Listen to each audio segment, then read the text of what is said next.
With all of the focus that the United States has been paying, especially to the attempted assassination of President Trump, the withdrawal from the race by President Biden, the elevation of Vice President Kamala Harris, and just all kinds of just nuttiness going on in the United States. Some people kind of have lost track of the fact that there's a war going on between Russia and Ukraine. And because a lot of it hadn't been on the front lines, I think a lot of people tend to think that nothing's happening, but that is not the case. And that's one of the reasons we wanted to make sure we do this story today. And I've brought back to help us unpack some of this, Alex from History Legends, a legend in his own right. And that's why so many people love to have him. I love to watch his show. That's why I watch his show all the time. And it's a real treat to have you back on our show, Alex. It's a pleasure. Thank you.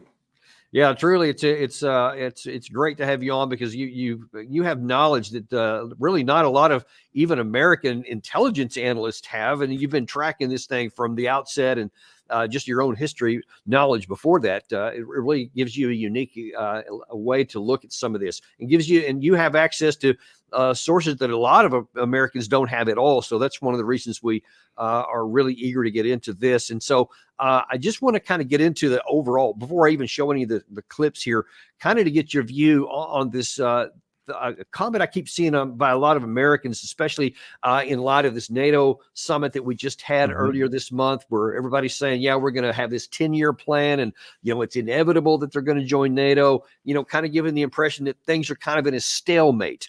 And so when you hear people say that the war is in a stalemate and that, eventually NATO is just going to overwhelm Russia, what do you respond to that? Well, it depends from what perspective. So from an American standpoint, yes, the war is a stalemate, and they can make a lot more money if it stays like that for a couple more years. However, from the interviews I've watched on the Ukrainian side, they're much more worried, for example. They're worried because in no way they're close to victory, because victory for them is the 1991 borders, and they're far from getting them. And they're worried about the US dropping them in a couple months when there's a new election, and they don't know which president is going to take over. They're scared that Trump is going to cut off supplies and weapons to Ukraine. So for now, the Ukrainians are extremely worried, and also because they're retreating across the entire front. Yeah, and let's stick with that Trump aspect for a minute, because he just had an interview on Fox News here 4 or 5 days ago where he said, yeah, I had a conversation with Zelensky, and I told him we need to get this war resolved, get it over with ASAP. And if I get elected, I'm going to help him do that. And then he went on to talk about how Russia historically has rolled over people, and they always win these big battles, et cetera. And I just wonder, from what you have seen, how has his comments along those regards been received, and how does it affect the morale of the Ukrainian army to the extent that you're aware? Because it seems to me, if I'm putting myself in that position and I'm fighting, and then all of a sudden I hear that the one lifeline that we have to getting ammunition and weapons may be about to dry up. So the question is going to be, do I really want to go and risk my life when the war could be over in a half a year?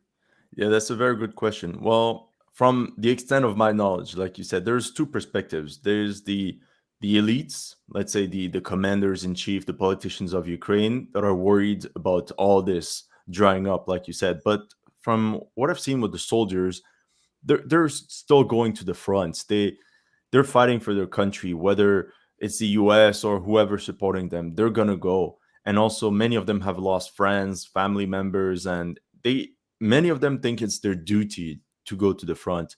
I haven't seen many people we've seen people refuse to be conscripted, but I think this would be normal in any country. But I think the Ukrainians have a big pool of manpower that still wants to fight. But the problem is that they want to fight in good conditions, in a reasonable way. They want to be trained and equipped properly before going into battle, and I think this is just normal. Now, in regards to Trump, I'm still divided as to what could happen if he becomes president. One side of me is telling me he's going to cut the funds to Ukraine. Another tells me he's going to do a surge, a mass delivery of weapons. And then if that doesn't change the outcome of the war, then he's going to push Ukraine to the negotiation table. But even then, it's not the US or or Ukraine really that controls the game. It's if Russia wants to draw peace that we have to think about. Why would Russia stop the war now and sign for peace when they already did that in 2014? So why would they go sign another peace treaty knowing that Ukraine might be part of NATO right after? So Right. so there, some Ukrainian politicians said, in from the Russian perspective, they want to keep the war going as long as possible because every European always talks about, I say European, but NATO member always says Ukraine will be part of NATO when the war ends. So from this perspective, the longer Russia drags on the war, the less likely Ukraine will be part of NATO. You know, I can understand your comments about Trump and the possibilities, but I can tell you from someone I know who's been in some of the meetings that he has been in on his foreign policy possibilities of his campaign, should he win, they have said that he told them that he would not go that path because he said, "What's the point?" He said, "There's no way that Russia is going to lose this war." And so we want to push for peace. So I don't think that he, Mhm. unless he changes significantly, well, I guess is Yeah, always possible. it's Uh, possible. he has said that he recognizes there's no point in it, and it would just cause more people to die. So probably he's actually going to stick true with what he said of having what he actually wants. And I don't know that he can get this to your point there about what the Russian side has, is that he wants a cessation of hostilities. He wants an immediate ceasefire so that they can have some negotiations. But the question is, will Russia, are they willing to have a negotiated settlement or I'm sorry, a ceasefire so that they can talk about something if they have a chance to continue to gaining on the ground? Yeah, I think because that's an open the question. Russian perspective is they don't trust the West anymore. That's a big problem. They trusted the West in 2014, 2015 when there was a first ceasefire. And what did it bring? Nothing. Apart from the ultra militarization of Ukraine and the war we're currently in. I mean, the backstory is extremely complicated, but Yeah. for the Russians, what's the purpose? What's the point of stopping the war right now? Because now they're gaining ground. Uh, they're taking the territories they want to take, and I think from a more profound perspective, they want this war to be the last war.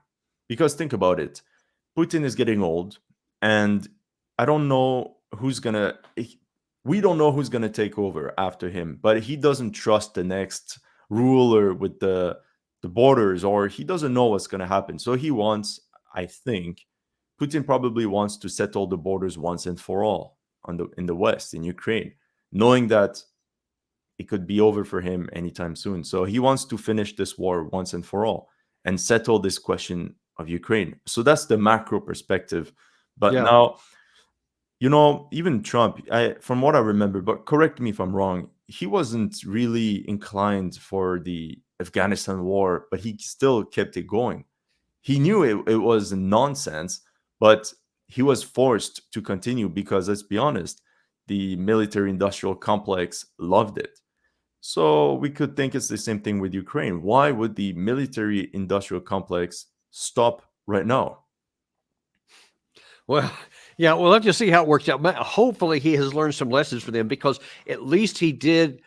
Trump did have a plan in place before he left office to completely withdraw. He had that deal with the Taliban, but Mhm. it's also true that he initially had a plan to withdraw before he left office in January of 2020, and that was thwarted. That was thwarted. He also said he was going to leave Syria and 3 times, and he was Yeah. talked out of it. All of it. So I take your point, but because he does have a history of it, but I think that this time because the stakes are so high that he might hold true to it. And if he gets the right personnel behind him that won't talk him out of it, that's it. But that's a separate issue, Yeah, and exactly. we'll talk about that another time. But I want to move on to the area you just mentioned there about the fact that the tactical situation Mhm. is not static, even though it may seem that way to a lot of Americans. And I'm going to show a couple of comments here from some of your colleagues, some people I don't know. I think I've seen you with Weave Union on a Mhm. show before. And I know that you're aware of DEMA. So I want to first of all start with DEMA for military summary. Always one of the most accurate mappers. Here's what he's been showing. Actually, this is from earlier today. So this is very fresh. Watch this. As for the line of combat contact, we have additional gains and additional changes on the ground. We have changed the map in the vicinity of Robots. Now we have colored additional fields and the tree lines and the complete Russian control. We have geolocations that were published by the 67th Mechanized Brigade of Armored Forces of Ukraine. In this video, we can see a series of FPV drone strikes on the Ukraine-Russian positions in these tree lines, in this forest, among these brushes. Based on this video, most of the mappers have adjusted their maps in the northwestern part of Robots. Now let's talk about South Donetsk direction. About Konstantinovka, we have additional changes on the ground, as you can see. The Ukrainian sources published the video of how they were FPV droning the Russians in the southeastern part of the village, and one of the episodes of Ukrainian FPV drone attacks took place here. And based on this video, most of the mappers have adjusted their maps. So as you can see, the Russians slowly but step by step are improving their positions in the southeastern part of the village. Furthermore, during the previous 24 hours, maybe even not 24, but maybe 48 hours, the Russians conducted a full-scale offensive operation on the direction of Ukrainian forces in the northern part of Konstantinovka. The Russians were moving through Marinka, Pobeda, and the Russians were planning to take under control this rich network of the fortifications. Now let's move further. We have additional updates from Toretsk, New York agglomeration, and probably this is the most important and the most interesting updates for the previous night. As you can see, we have a lot of icons with flag, and telling the truth, the Russians have almost secured the village of Zalizne. The Russians have almost managed to secure the village of Pivdenne, and the Russians control around 50% of Pivnichne. During the previous night, as you can see, according to pro-Ukrainian sources, the Ukrainians just ran away from their positions. They withdrew their positions completely without showing any resistance to the Russians. Okay, so and that's just from one of the videos, and he usually produces 2 a day, and that's becoming more and more common. I noticed when I looked on his web or on his YouTube page today with a number of the videos, you see a bunch of it says, this village has fallen, that village has fallen, etc. It seems that that's starting to happen with a little more rapidity. Does that match what you're seeing? Absolutely. We see that the Ukrainians are giving ground. They're getting pushed back, and like you see, but what's strategic is that they're losing ground faster than before, but in strategic areas. So now the Russians are launching multiple offensives on multiple parts of the front, and the Ukrainians cannot fight all of these battles at the same time. I always said back in the days, the Ukrainians only had to defend Bakhmut. Now they have to fight 3, 4, 5 Bakhmuts at the same time. So where do you send your reserves? There's one place you have to sacrifice in order for the others to survive. Now the Russians attacked in the north, in Kharkiv, and this pinned down a lot of elite Ukrainian units. So even if we can say the Russian offensive in Kharkiv was not successful, it was successful in pinning down a number of Ukrainian units that could have been useful in defending other sectors. Now, the most important places that you have to remember is the offensive towards Pokrovsk. So I don't know if you have a map Yeah, I right do have now. something on that. Actually, yeah. In fact, before you talk about that, I want to ask you something else about the Kharkiv area. Uh, what do you think about the I've heard from several different sources. I've seen mixed information that or data that could either support or refute it. Because the one narrative is that Russia was going to invade and they were going to make this big broad band between Russia and Ukraine so that they couldn't hit the Ukraine side couldn't hit Mhm. into the Russian cities up there. But then all of a sudden it bogged down. And so the Russian or the Ukraine side stopped it in its tracks. But another side says that was never intended to actually gain a lot of ground, but specifically to draw in the reserves so that they could either pin them down and cause casualties. Where do you come down on that decision? Well, I made a video about it, and it's simple. When you see the number of regiments that were involved, I think it's one division that was involved in this operation at first. Do you really expect one division to push so far across a 50-kilometer front? 50 kilometers, it's not realistic. So I think it was just an opportunistic attack, sorry, which mainly consisted of infantry units. We barely saw any tank columns, any armored columns, so it was not meant to really push far into enemy lines. It was really to establish some sort of breachhead over the border that they could use perhaps in the future. And if it can pin down Ukrainian units, it's even better. Now, for sure, there's back and forth in the big city of Vovchansk, but once again, it's pinning down a lot of Ukrainian forces that are getting shelled by aviation and artillery.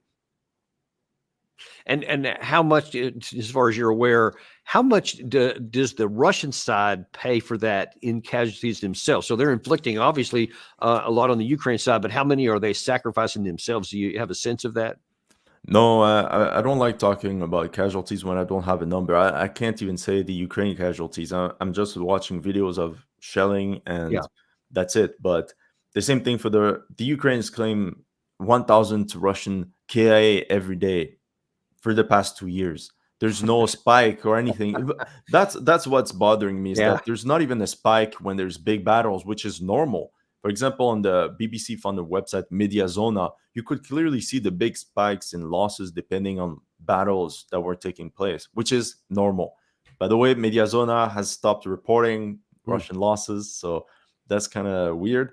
But the Ukrainians have constantly said 1,000 Russian fatalities every day for the past 2 years. It's not realistic. So we should take with a real handful of salt any claim. Handful. Or just ignore it altogether, I guess, is the bottom Yeah, line. yeah. I mean, Because what we can see is what's happening on the ground. And actually, even before I get to the Pokrovsk area, because I think that is important, I want to show just a small clip of a video you just recently made, oh, which shows some of the northern part. Watch this. friends, nobody's talking about this, but the Russian army just launched a major offensive all along the Luhansk front. Put simply, the latest Russian breakthrough could become extremely critical for Ukraine. Now the Russians are dangerously approaching the strategic city of Kupiansk. And if nothing is done, Ukrainian forces positioned on the east bank of the Oskol River could get cut off and encircled. One more thrust, and it's GG, well played.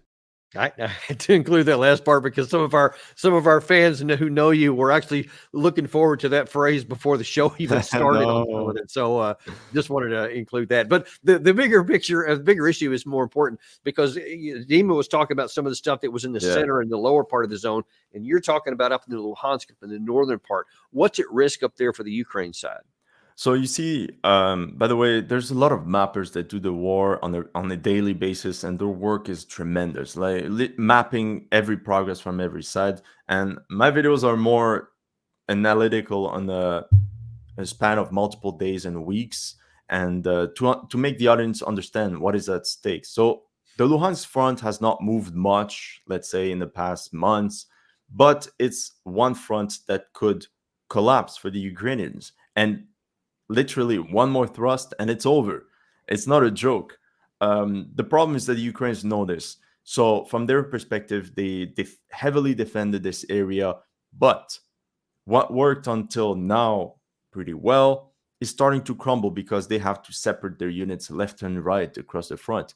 Now the big city of Kupiansk is at risk. So Dan, do you have a map that I do. Yeah. Let me see if I can pull that up here. But essentially, the Luhansk front is important because the end goal is the Oskol River. And if you push towards the Oskol River, this would secure a front line over kilometers. Let me check also on my end. I will give you the exact data. So the Russians, on average, they're about 25 kilometers away from the Oskol River. However, with the latest breakthrough, they're about 6 to 8 kilometers away. And once this is done, they're cutting in half the Ukrainian front. Now, if they actually reach the Oskol River, this would make 100-kilometer barrier on the right flank. So this is a natural barrier of defense. So, yeah, exactly. So where did you want me to zero in on? On the river. Let's go in this Yeah, area. exactly. So you see, there's a latest breakthrough. The little This the one right red, here. yeah. So they're about 6 to 7 kilometers away from the river, and according to the latest news, which is not entirely official yet. They have expanded their breakthrough even more lately. And there's two ways. They could either push towards the river altogether, but they could also roll on their flanks and wipe out Ukrainian positions on the northern These flank, ones here. exactly, and on the southern one as well. Yeah, and so what happens if they get these brigades cut off here? And what is does Ukraine would have enough reserves to block that if Russia should start to move in that direction? So you see, a good comparison would be like a football game for your American audience. You know, you always try to get the minimum amount of yards to start a new play, and this is what the Russians are doing. You know, they try to reach that goal, then they reform ranks and they try to go as far as they can until they go for the touchdown. The touchdown in this case is the city of Kupiansk, but they're gonna continue pushing like this. And we're far from World War II type of breakthroughs because of modern technology. Drones make it very hard, but the Russians, one step after another, will get closer to these places. And this is bad for the Ukrainians because every inch of land they lose is this. They're getting further away from the 1991 borders that they were trying to get back. So it's not easy. I put myself in the shoes of the Ukraine command, and the idea is, what do we do now? So now you mentioned the bottom part there that Russia has made that incursion into the area north of Kharkiv. So the Ukraine had to send a bunch of reserves up there. We showed Dima talking about areas in the center and the south. You're showing, right there in the piece of your show that I just played a portion of, about how they're also having this attack in the Luhansk area, and there's just not enough people to fill all of these gaps. Now, now let me go ahead and show that the one from Weave Union talking about Pokrovsk, and tell me how all of this is starting to really be a problem for the Ukraine. Further north here in the direction of the Avdiivka section of the front line, which is now the Pokrovsk section of the front line. As we see here, the outskirts of the map is now further away from Avdiivka than Pokrovsk, and we see that the Russian forces have managed to attack in the direction of the fortified positions north of Shelane, where positional fighting is taking place. The Ukrainians want to avoid the Russians taking control of the fortified positions and a foothold in Shelane, and the objective is exactly that. We see that if the Russians manage to capture these fortified positions, they'll be able to flank all of the Ukrainian fortified positions along the river line, and this will significantly improve the Russian positions in the area. Also, gaining control over Shelane will allow the Russians to push further onwards along the railways to Mykolaiivka and the next line of defense of the Ukrainians, bypassing the Ukrainian fortified positions by Serhivka and Vesele and so on in the northern direction towards Hrodivka.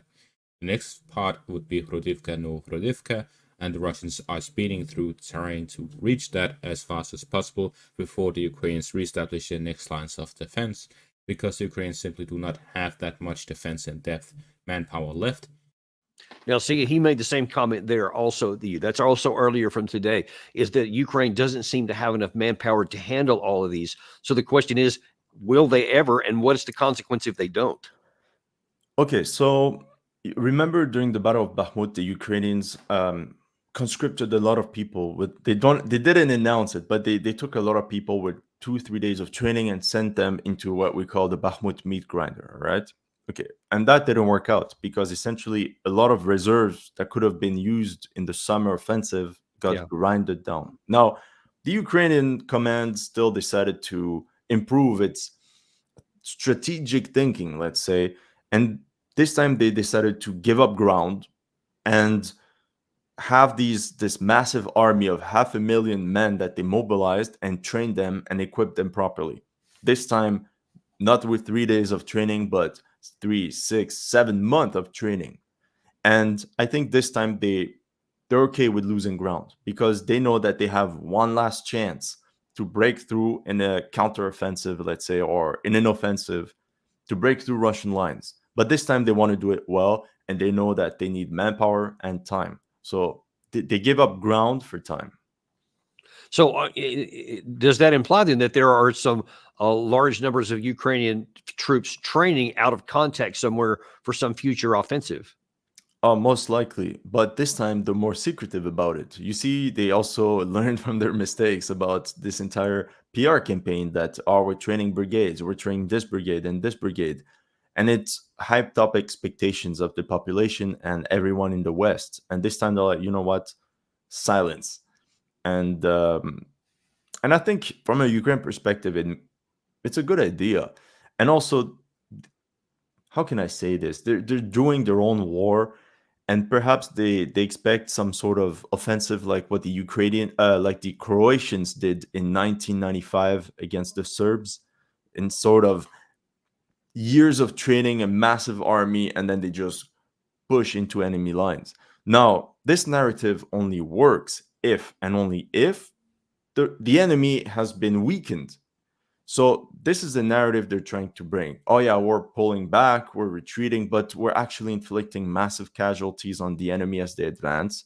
Okay, but and that the Russians are running out of equipment and everything, and any moment now they're gonna collapse. And when they collapse, we'll be ready to counterattack. So that's the narrative at the moment. Yeah, and if that were the case, then there might be some validity to that. But I see to the exact opposite has happened on the Russian side, on their enemy side, because all the evidence I've seen is that Russia is yet actually getting stronger. That they also have a substantial number of troops that are out of contact that could be applied any place that there's an actual breakthrough. And in terms of the equipment, I've been seeing some reports, and I'm wondering if you have that there's been a lot of train loads of new equipment been going into the area and then just been sort of disappearing into other towns or under forested cover area, so that no one's real sure where it's at, which implies that there could be an even bigger push coming up at some point in the future, like in the near future. What do you hear of that? I hear a lot of things. That's the problem when you're too deep into this thing on Telegram. You hear so many rumors. Sometimes you don't even know what's true and what's not true. What I do see, so you wanted me to wrap up all this offensive, all these offensive operations happening left and right. Essentially, the Russians are focusing their gains right now on taking over the Donetsk region. And I've mentioned it many times in my videos. This is the operational, strategic level objective of the Russian army. And every advance they're doing right now goes in this direction. Same thing for Luhansk. Essentially, they want to take over the entire Donbass, which is made up of the oblast or the province or state of Luhansk and Donetsk. Luhansk is 95% conquered. Donetsk is now maybe 60-70%. But there's still major cities that they would have to capture. But this is the minimum condition of victory for the Russians, to take the Donbass, because this is what they started the war about. Yeah. So only then, if the Russians take the Donbass, then I think they'll start talking, because this is the minimum objective to call this a Russian victory. Yeah, and I want to show one more clip here from Weeb Union, because it talks about a couple of different things, a different aspect of this. Gary, roll that tape. Recently, in the past few days, we've seen a severe intensification of the fighting all across the front, both in the Kupiansk section all the way to Rogotyne, and mostly in the Donetsk section of the front line, where Konstantinivka is constantly being stormed by Russian armored vehicles and infantry. Krasnoyarivka is being stormed through in the outskirts of the city. In the central part by the Pokrovsk section of the front line, we see non-stop advances by the Russians all across the front.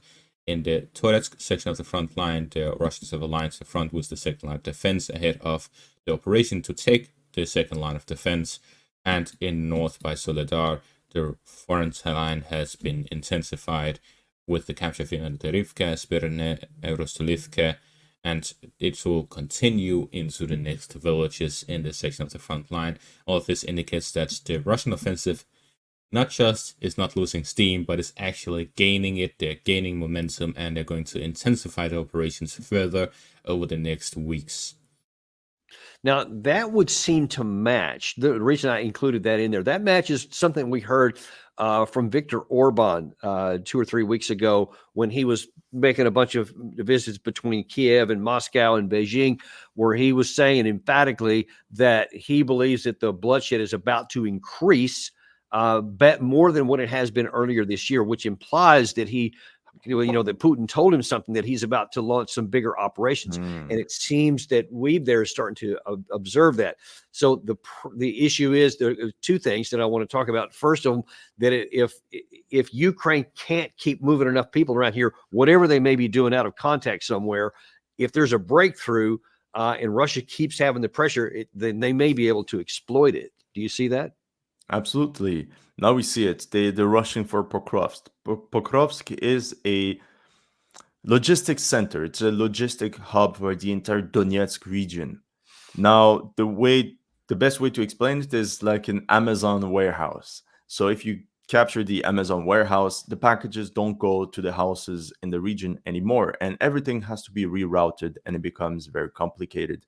So the Russians are rushing towards Pokrovsk, but the Russian art of war, if we can summarize it, is that every division commander has a task. Now, they have a lot of flexibility on how to achieve this task, and this is why we see tunnels being made, turtle tanks being used. They have all these a bit crazy tactics, stormtroopers, but not in the way that the media portrays it with meat waves, but it's more infiltration tactics. But on a strategic level, they have a direction, but they give a lot of flexibility. So, for example, I said, for example, the Russians would cut the road between Pokrovsk and Kramatorsk, which is very strategic. But the Ukrainians know this, and they heavily fortified this sector. So a lot of the obvious moves that could hurt the Ukrainians have been reinforced, and they let the Russians go into places where they can give away ground. I don't know if I explained it properly. So they're letting the Russians at times take ground in areas that are less important, if possible, because sometimes these areas are strategic. But like I said, now they're trading space for time, and it's different from what they used to do. Like I said, because back in the days they traded men for time. Yeah, and it's a very valid tactic for any country to do. I think the Germans were really good at that in some parts during World War II, and the Russians stumbled into a few really famous ones in the Kursk and some other areas. But here's one of the other things I know you mentioned several times on your show, and I wonder if you can talk about how it may be applying here, and that is the Russian side penchant for maskirovka, I think is the term you used there, and how might that be playing out, and what Russia is even trying to do here? If it's straightforward that they want to take all of the Donbass, how might in fact, if you could please, for those of you who are watching our show who don't know what maskirovka means, explain what that is and how it might play out here. Should I explain now, or you have a video sample? No, go ahead and play that. I don't have the video for that one. Okay. So maskirovka is like a mask, literally. Think about it, but it's not on a strategic level necessarily at the moment. It's more on I don't know, I would say in every level. At every level of the Russian army, they play this maskirovka, which is camouflage, essentially. So they know that NATO satellites can see everything on the battlefield. So the art of war at the moment is how to attack in a direction by camouflaging your forces. That's the big problematic that Russian commanders face. And that's why we also don't see like massive tank formations like in the Cold War that was expected in the Cold War, with entire tank divisions charging forward, because that's too obvious. There's no surprise effect, and the Ukrainians can prepare for that. But what the Russians want to do is push all along the front, a little bit like the Allies did in 1918 to the German army.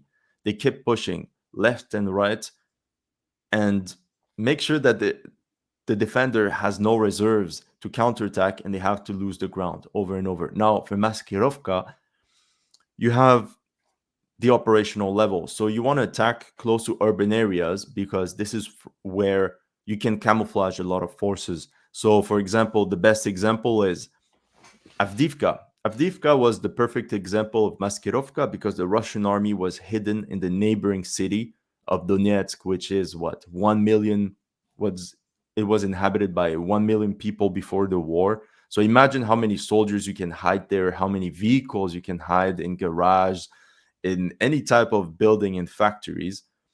And same thing in Bakhmut. You can hide a lot of forces there. And these assault columns will rush to the front at full speed, and it will take maybe 5, 10, 15 minutes at most for them to reach. So you see Bakhmut on the map, Chasiv is right next to it. So the Ukrainians don't know when the Russians are preparing a big push in this area. So the Russians always attack near urban areas to hide their next move. And this is why it's important to capture urban areas, because once they capture Chasiv, this will become the new place from where they can concentrate their forces towards the next battlefield. Now, they can also use forests. This is also good. But one of the reasons the Pokrovsk front has been so slow in a way is because you can only send 50 men at a time forward. So that's the Russian art of war at the moment, is how to make best use of the forces you have without losing too many men. And this goes completely against the mainstream narrative of meat wave attacks. This is a myth. It doesn't exist. And I'm still waiting for one video. I'm just asking for one video of such meat wave attacks. We have hundreds of soldiers. They all have GoPros. They all have GoPros, and we haven't seen one meat wave attack. Come on. We have drone footage, drones as GoPro, well. everything. So, all right. So I want to shift a little bit from the tactical up to the operational and strategic, because and I'm going to play an interesting video. This was by CNN. It was interviewing a certain NATO foreign minister who was asked about Putin. I'm going to play that from the screen here. And he said, hey, I understand that Putin is really kind of desperate here. Watch this. Have you seen any change in the way that Putin is waging his war? Well, I think some of the things that we're seeing prove that he's growing desperate. I mean, he's attempting to use the tool of fear to paralyze us with the hybrid attacks against Europe and NATO. I think this tells us of him really running out of options. He's throwing out, in quotation marks, peace initiatives, which I think is also him about to panic. So I think he's being frustrated by the unity that we've been able to demonstrate, and especially by the heroic defense that the Ukrainians have been able to put up. Oh, sorry about that. So what do you think about that? Is Putin getting desperate? Because everything that I can see, whether you're talking about manpower, they keep recruiting a lot more than Ukraine does, air defense capabilities, air power, industrial capacity, especially, and then all of these moves. The whole year, I've only seen things move from the east to the west. So when you hear people say stuff like that, and if anybody wants to get benefit of that or comfort from that from the Ukrainian side, how do you see it? Well, where do I even start? You know, it's such a big topic, but it's like when Zelensky was talking about negotiations. I think there's a big effort at the moment to contain the narrative, to transform this is the Ukrainian maskirovka, to transform defeat into victory. And for now, they're saying, yeah, the Russians are desperate, but essentially it's just a PR campaign to make sure the Europeans and the Americans don't drop them. So they have to continue this narrative that they're just one step away from victory because the enemy is on its last legs. And even Zelensky saying, yeah, we're ready for peace. It's to appease their partners, because the Europeans are not, how can I say, down.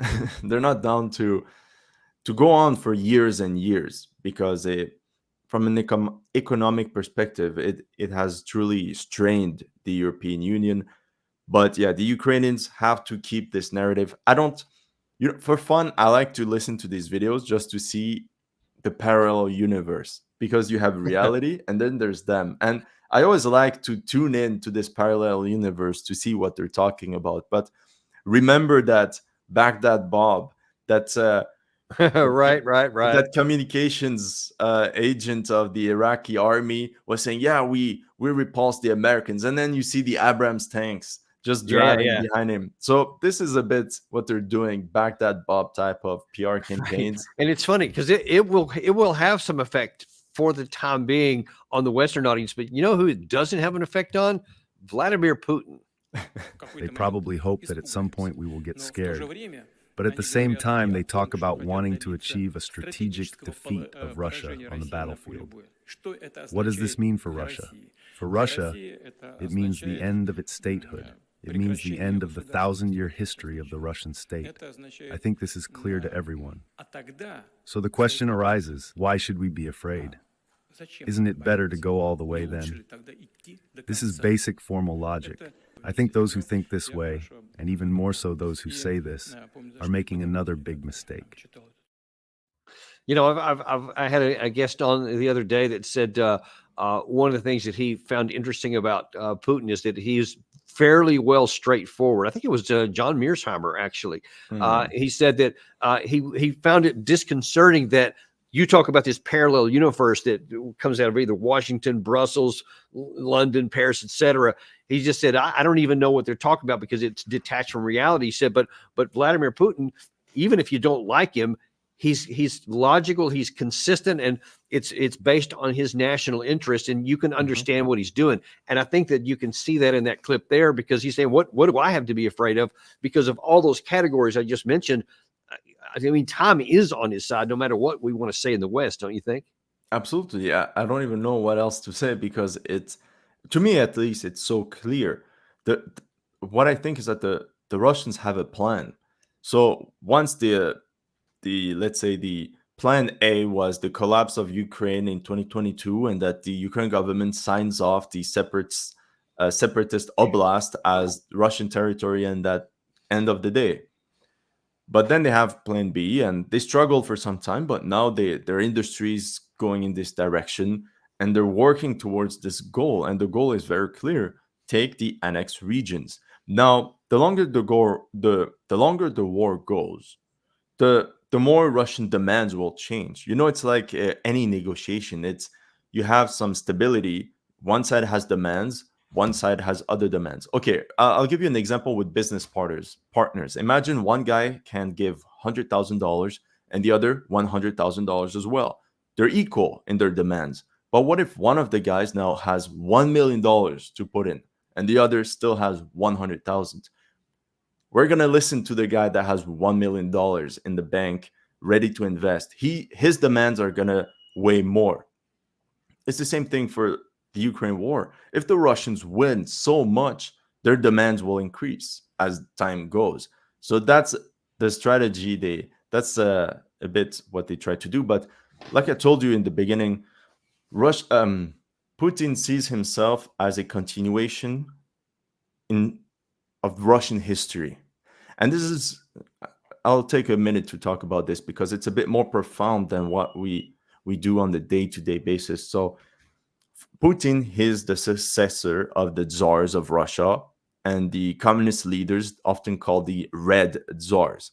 He's the continuation of all this. He doesn't reject history. He accepts it. And the Russian people as well. This is why we can see the imperial flag of Russia flying right next to the communist flag or victory banner. They accept this all as part of their history. All right. He sees himself as the continuation of this. And when you look at this, he's like, this is what we want. This is our ancestral land, and we're going to get it by force if necessary. And this goes in total contradiction with what Europe has been preaching since the end of World War II, where there would be no more wars for territory, where this is the past. And there, it comes back literally in their face. It's coming back in a force that they cannot stop. Europeans don't seem to understand even the reasons why Putin is going to war, and they have this misunderstanding. So they think that they could just sanction him, but the sanctions have done nothing. Russia was already prepared, and now they wage war, and now war is not enough. The Russians are ready, and if the numbers of recruits in Russia are true, well, the Russian population is also ready to wage this war. And what do you do then? So it's not just a war against Ukraine. It's a statement in a broader sense. Yeah. Just like China with Taiwan.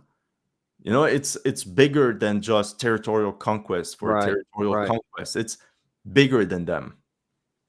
Yeah, and I agree. In both cases, it's a lot of history is involved with that, and a lot bigger things than just geography, which many in the West want to talk about. But you know what is distressing to me is that you can look in irrational terms, and then you can also look at the higher level things that you just very eloquently discussed in terms of the motivation by Putin, the willingness by the Russian population to continue to press on, to pay whatever price is necessary, because it is an existential issue for them, despite what we may claim to the contrary.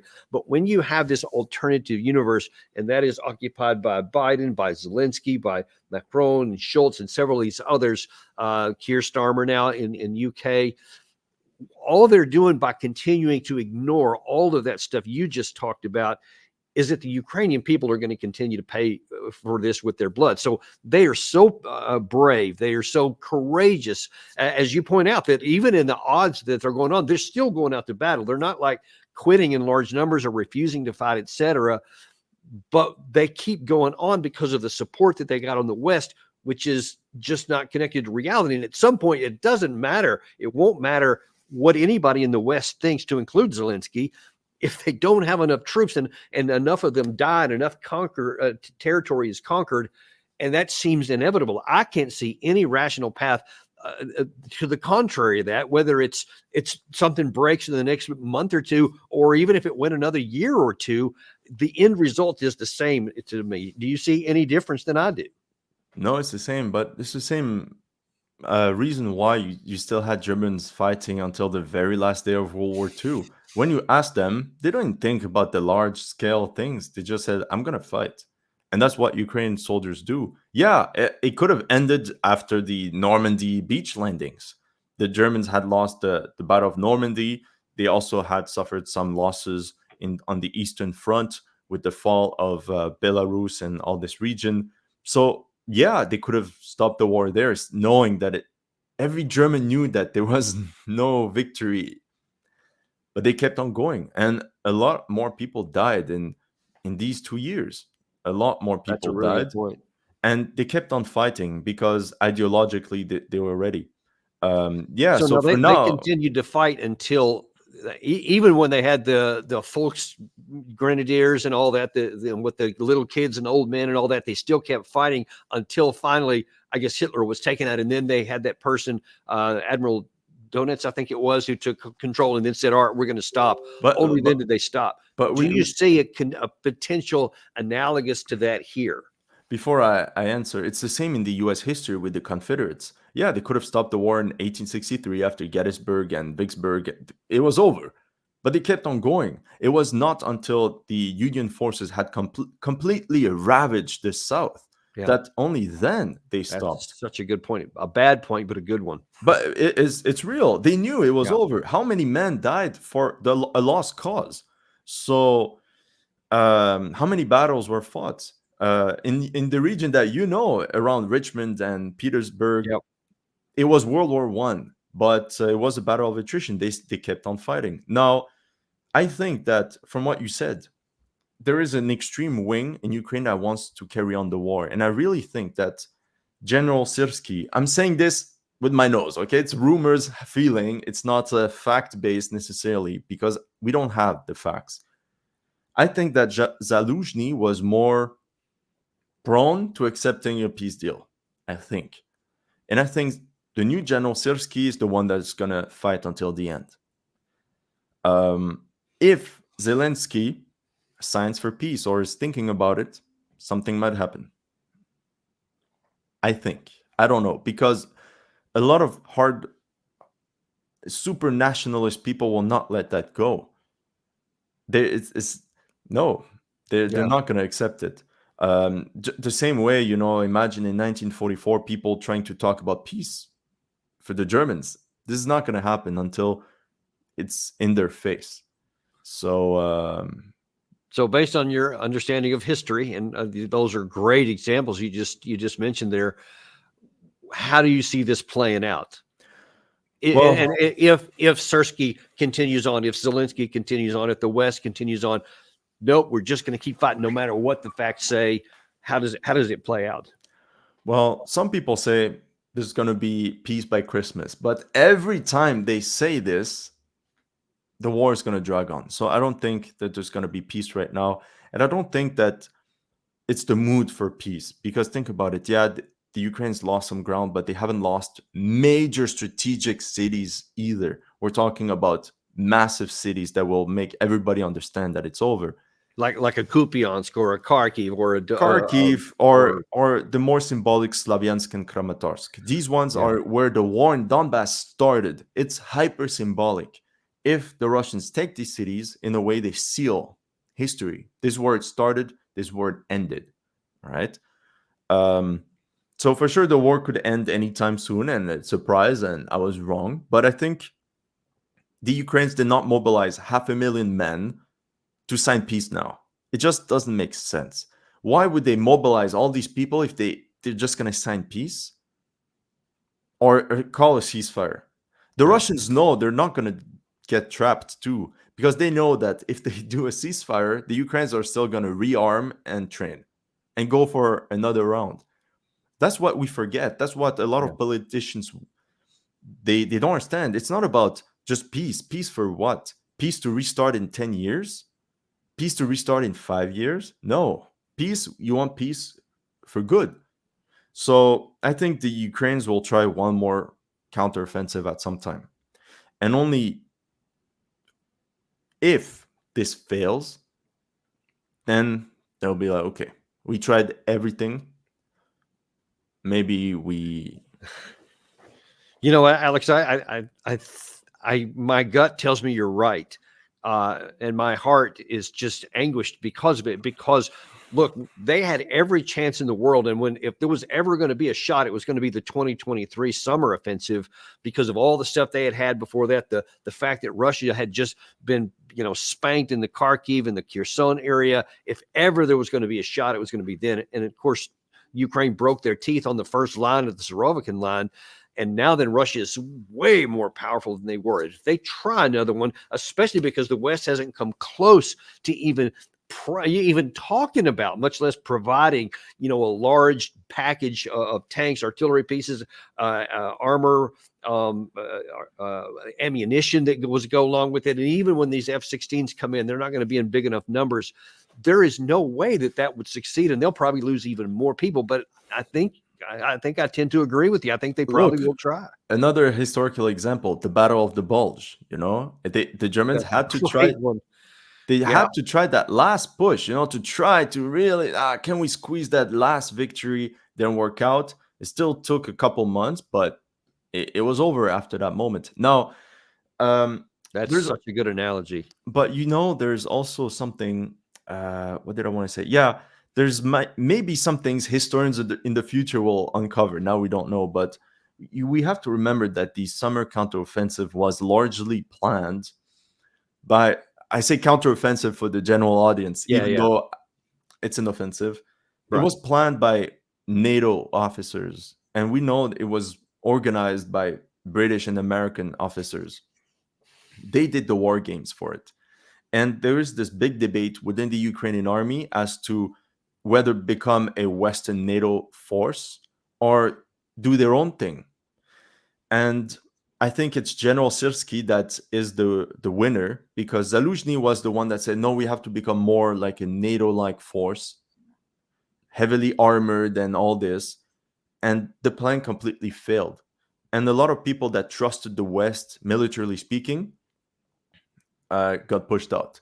Syrski had his own plan in mind. He wanted to unblock Bakhmut, reconquer the certain cities, and he just didn't have the means to do this. So I think the Ukrainians will continue the war by carrying a war like on their own terms and not anymore like the NATO, like NATO thinks.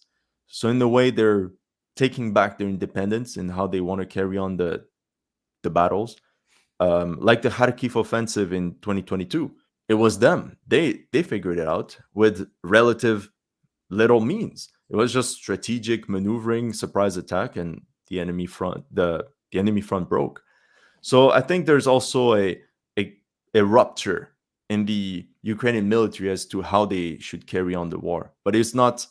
They have lost a lot of trust in NATO, especially in the equipment. They were promised the best equipment in the world, and now they see that the Abrams tanks burn just the same way as their old T-72s. Right. Yeah. It's always been the men. It's not been the machines, as we talk about a lot. It's a here. combination, but Yeah, I mean, a obviously, tank is a tank, you know. a tank is but it's how the tanks are operated. It's how the manpower is put together, how trained they are, how the unit fights together. It's all of those things. Like when we had our real big success in Desert Storm in 1991 and the 2nd Armored Cav Regiment that I was a part of, it wasn't just because the M1s were better than the T-72s. It was because we were much better trained as a unit and organized, etc. And I remember saying at the time, we talked about, we could have gone up to battle and then everybody switched sides. We would take the T-72s, they would take the M1s, and we still would have won, though at a higher cost because the weapons aren't as good. But that's going to play out here because even if they succeeded in doing what you say and fought their way, they might have more success, but it still won't change the dynamic because the die is cast, I think, and it's just. I think it's going to be a battle of the bulge kind of a deal. I think you're probably right. Yeah, but I like to look into the very pro-Ukrainian side all the time because the pro-Russian is more on Telegram, but I like to go on YouTube and see what they have to say, or even Ukrainian officials. And I think they got to a point where how can I say this the best way possible? They have shown that they're not Russian. So a lot of Ukrainians have shown and fought for the idea that they're not Russian. And now, even if they lose the war, which deep down they know they're going to lose, they want to inflict as many casualties on the Russians as possible. Again, the same way what the Germans wanted to do on the Eastern Front until the gates of Berlin. Just inflict as many casualties on the enemy as possible. Make them pay.